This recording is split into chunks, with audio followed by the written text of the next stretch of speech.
Rogo-vos, pois, irmão, pela compaixão de Deus, que apresentei o vosso corpo em sacrifício vivo, santo e agradável a Deus, que é o vosso culto racional.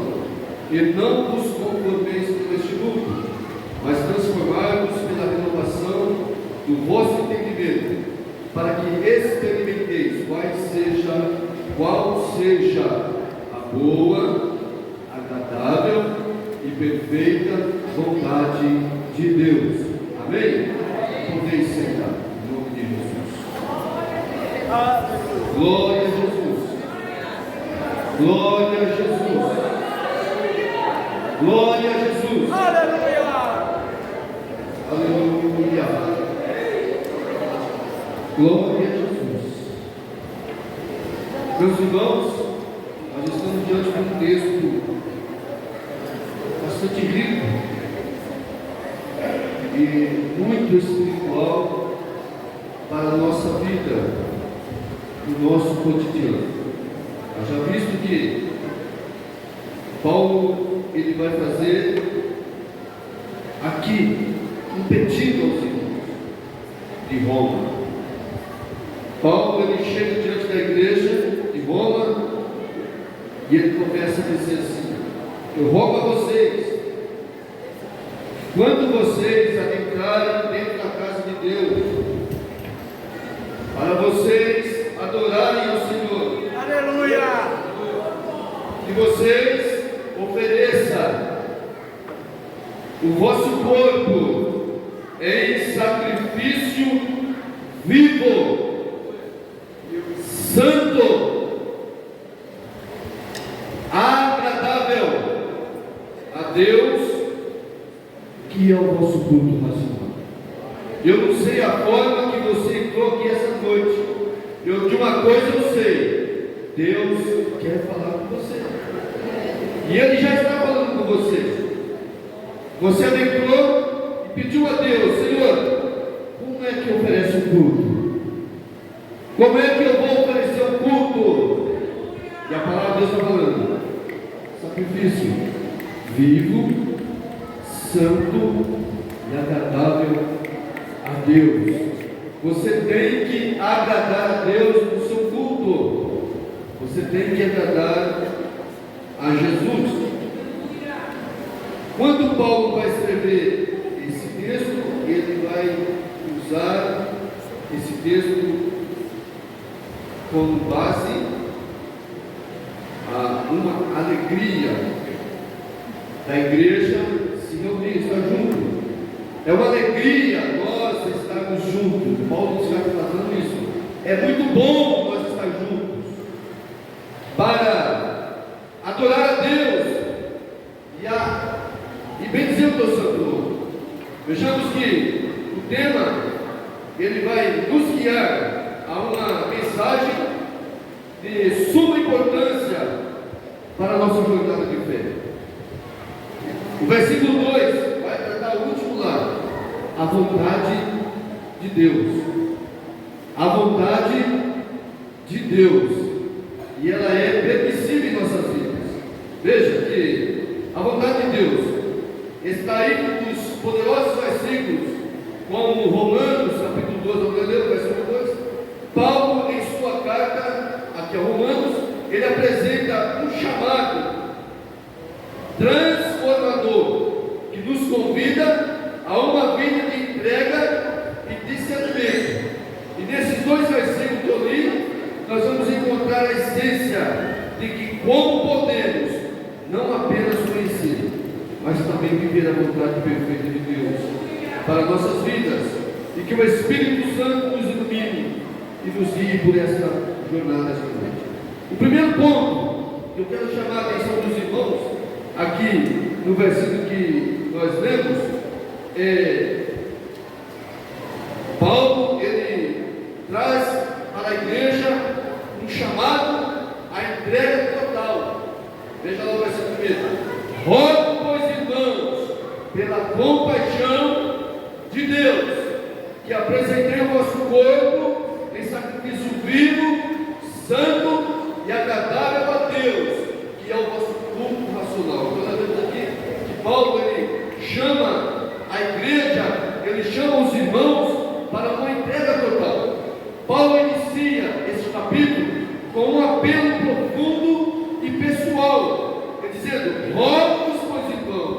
Ele está fazendo um pedido, ele está rogando. Rogo-vos, meus irmãos, pelas misericórdias, pela compaixão de Deus, que você apresente o seu corpo em sacrifício vivo, santo e agradável a Deus, que é um culto racional.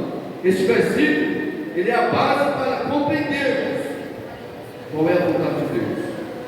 Não se trata de uma lista de regras ou de um conjunto de tarefas, mas de uma entrega completa de quem somos.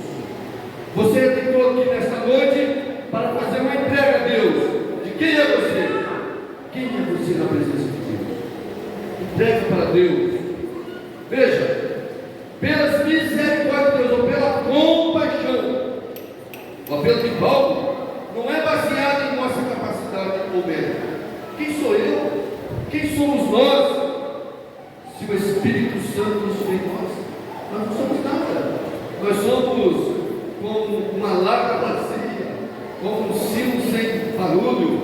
Mas quando nós estamos na presença de Deus, rogando a presença de Deus em nossa vida, veja que, pela misericórdia de Deus, Ele olha para trás, para os 11 capítulos anteriores de Romanos, aonde detalha grandiosidade da salvação, tipo a justificação pela fé, a graça abundante, o amor incondicional a Deus.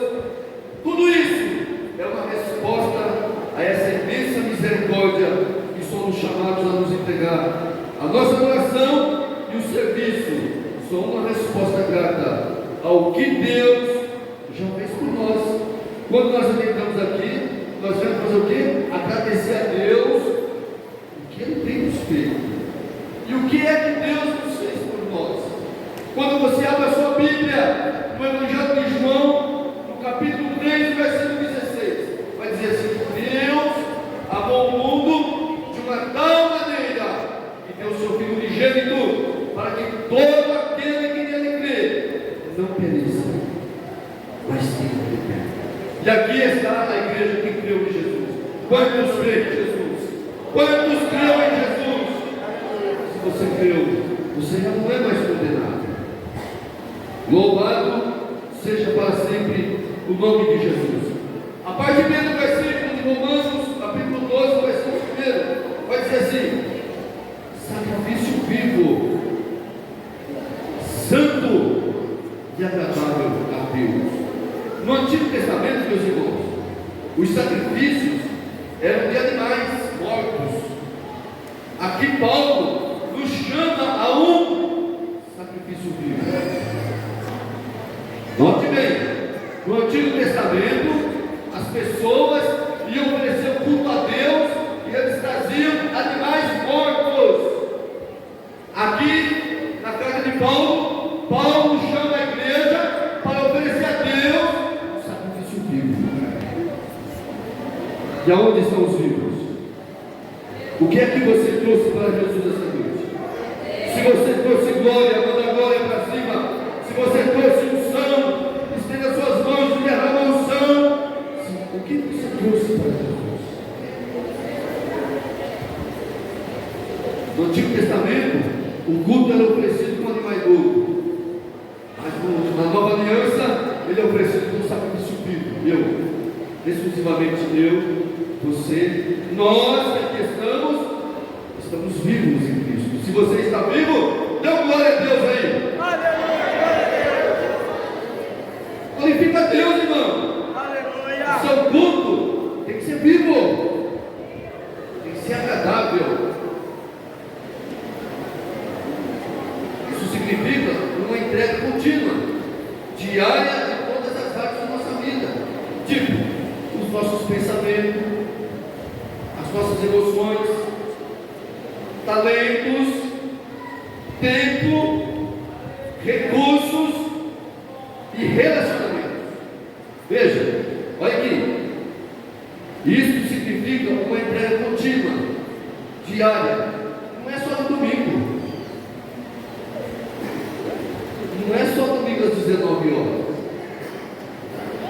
É na segunda, é na terça, é na quarta, é na quinta, é na sexta, é no sábado, domingo pela manhã, domingo à tarde e domingo à noite. Isso é diário. O culto é diário.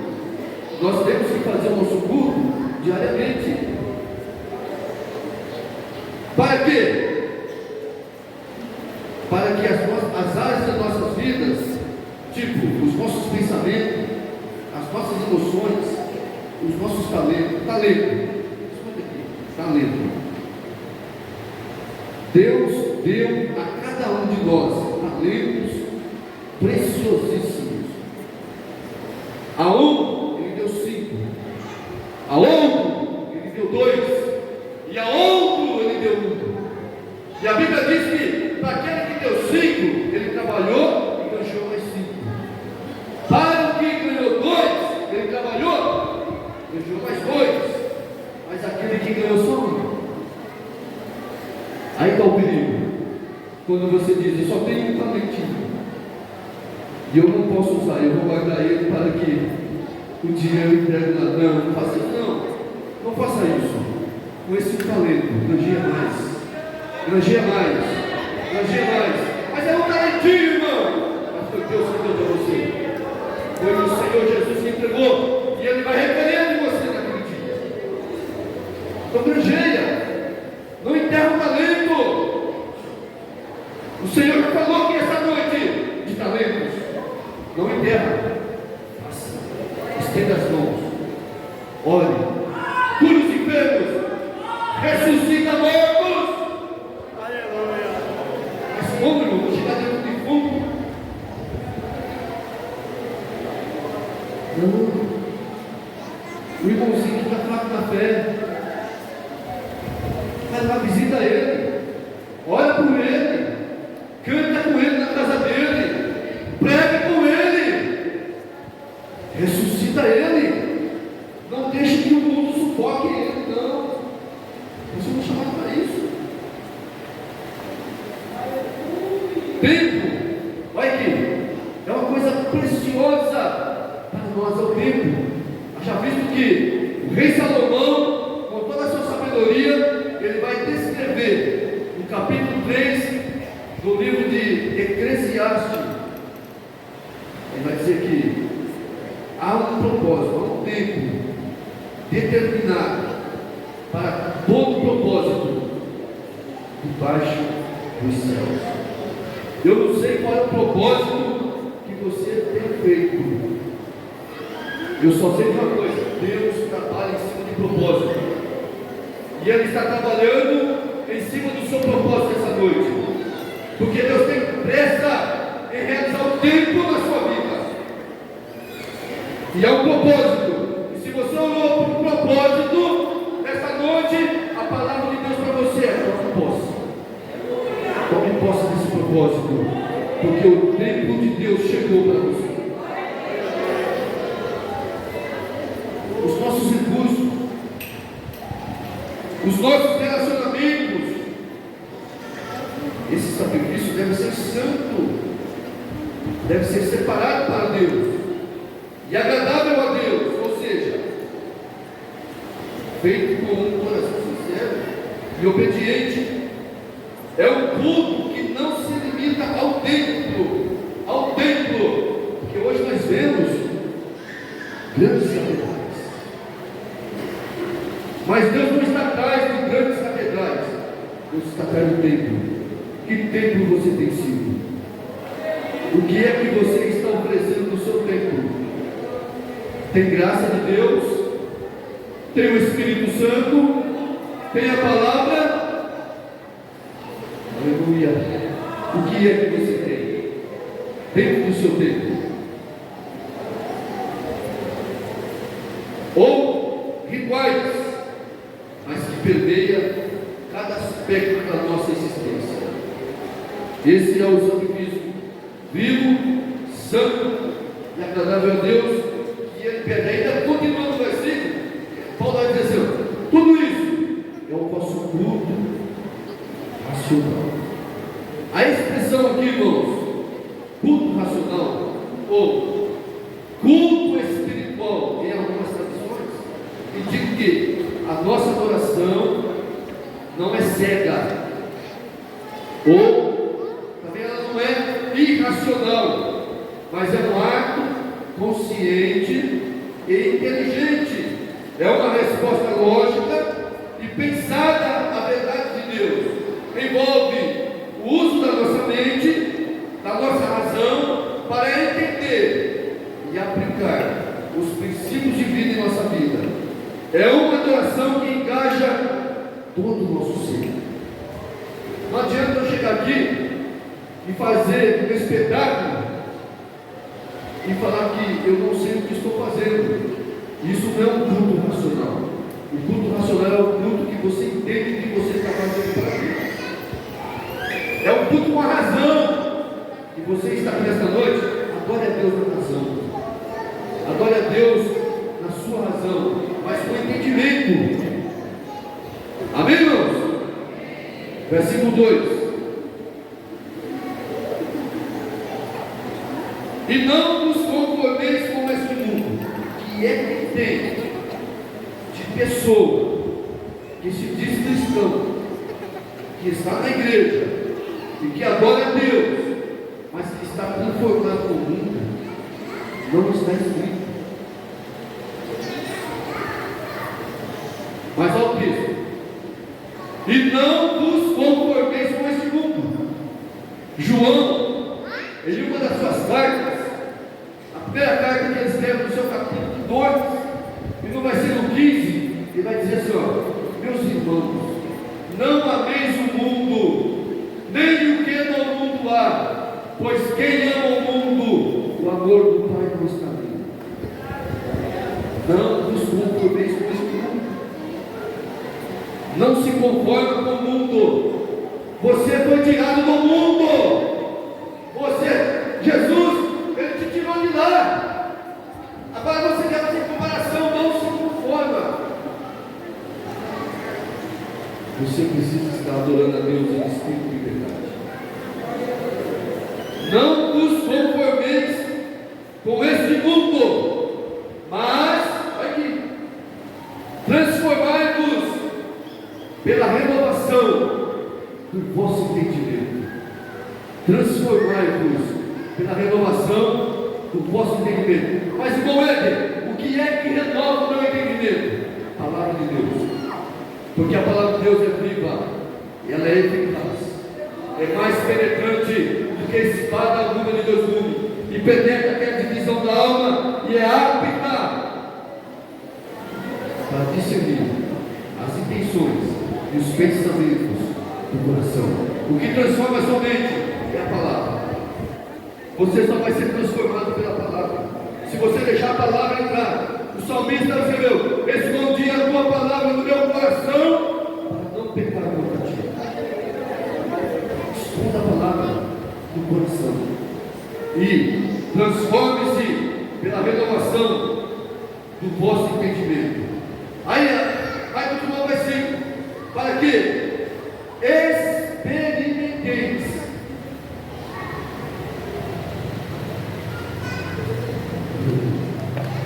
Você não entendeu? Para que experimenteis o quê? Qual seja a boa,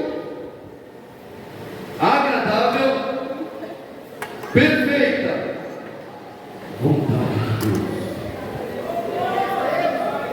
Para que experimentei qual seja a boa, perfeita e agradável vontade de Deus. A vontade de Deus não é boa, perfeita e agradável. A vontade, eu vou falar para você entender, ó. A vontade de Deus, ela é boa, perfeita e agradável. Você não entendeu? A vontade de Deus, ela é boa, perfeita e agradável. Após o chamado da entrega, Paulo nos dá a chave para discernir a vontade de Deus. E não vos conformeis com este mundo. A chave é essa. Quer descobrir qual é a vontade de Deus? Para de conformar com o mundo. O mundo é inimigo de Deus. E se você é cristão e você anda se conformando com este mundo, você se torna inimigo da cruz de Cristo. E o Senhor Jesus vai repreender em você. Porque tem um versículo da Bíblia que fala que ai daquele que pisar no sangue de Jesus. Você que está aqui ainda? Quantos estão aqui nessa noite, adorando a Deus? Mas transformamos pela renovação da nossa mente, para que esse Pentecostes seja boa, agradável e perfeita vontade de Deus. Não nos conformeis com este mundo. O mundo ao nosso redor está constantemente tentando nos moldar aos seus padrões. Presta atenção nisso aqui. Valores e filosofias, a mídia, a cultura popular, as pressões sociais, tudo isso pode nos desviar da vontade de Deus. É por isso que Paulo vai dizer aos irmãos: não vos conformeis. Isso é um imperativo para resistir a essa pressão, para não permitir que o mundo dite quem somos ou como devemos viver. É um chamado à contracultura, a viver de forma diferente, segundo os princípios do reino de Deus. Não vos conformeis. Não vos conformeis, mas transformai-vos pela renovação. Transformai-vos pela renovação da nossa mente. Em contraste com a conformidade, Paulo nos exorta a transformação. Essa transformação, ela não é superficial. O que é isso? Transformação superficial. É aquela transformação só na aparência, só para alguém ver. Mas a transformação que Paulo está falando é aquela que gera lá dentro. Foi isso que Paulo falou aos povos Tessalônicos, assim, todo o vosso espírito, toda a vossa alma, todo o vosso corpo seja plenamente irrepreensível para a vida de nosso Senhor e Salvador Jesus Cristo. Os irmãos devem aqui que a santificação, ela não é de fora para dentro, ela é de dentro para fora. E o mundo está vendo isso em nós. A palavra grega para transformar-nos, ela significa metamorfose, de onde vem a palavra metamorfose. Assim como uma lagarta se transforma em borboleta. Quantos estão entendendo? Você estava no mundo, você era uma lagarta, você veio para Deus, você se tornou uma borboleta. Você foi transformado. Você agora é nova criatura. O mundo é o que? Assim, quem está em Cristo, nova criatura é. As coisas velhas se passaram, eis que tudo se fez novo. Tem pessoas que vivem do passado, irmão. Ele fica removendo o passado, remoendo o passado, deixa o passado para trás, vive o presente de Deus, porque o futuro te espera. Presente. Ah, mas quando eu era do mundo, eu bebia, eu roubava. Para com isso, irmão. Você é uma nova criatura. Vive em novidade de vida. O que é que Deus está fazendo com você? Glória a Jesus. Somos chamados a uma mudança radical. Mudança essa que seja de pensamento, de perspectiva, de valores. Isso acontece pela renovação da nossa mente. Se você não renova a mente, nada disso acontece. Você precisa renovar a mente. Todo dia, na sua oração: Senhor, renova minha mente. Senhor, renova minha mente. Senhor, renova minha mente. A hora que você sair na rua, Senhor, renova minha mente. Porque, irmão, quando você sai na rua, você só vê coisas que não agrada a Deus, que não agrada até mesmo o seu coração. É por isso que você tem que viver uma renovação Continuar. Isso acontece pela renovação da mente. Um processo contínuo, não um processo assim, ó. Aceitei Jesus hoje, o Senhor renovou minha mente e estou renovado. Não é assim não. É todo dia que você está renovando. É toda hora. É todo instante. Não tem aquele corinho que não canta mais, né? Renova-me, Senhor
Jesus.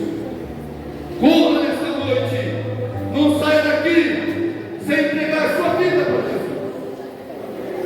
teu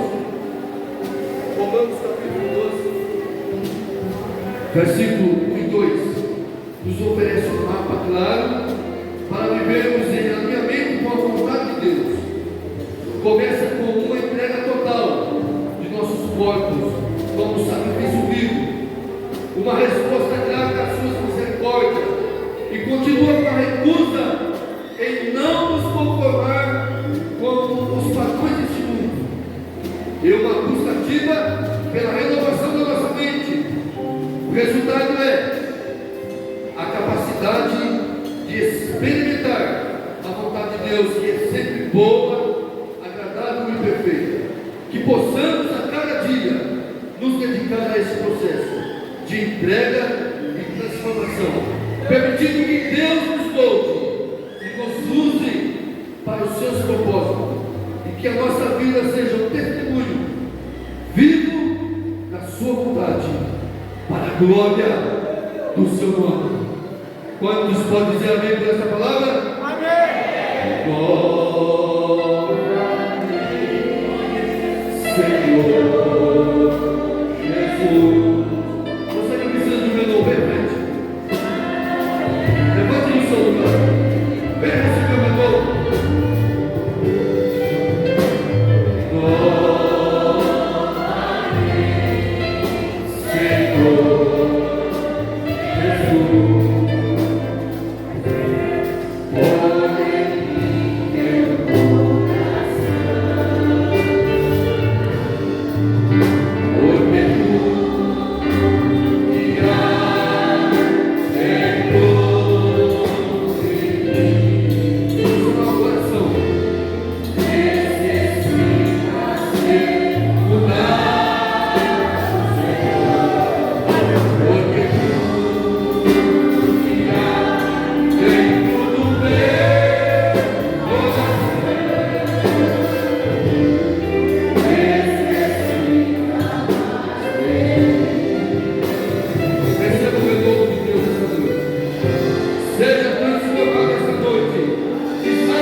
Sou Adma, sou feliz.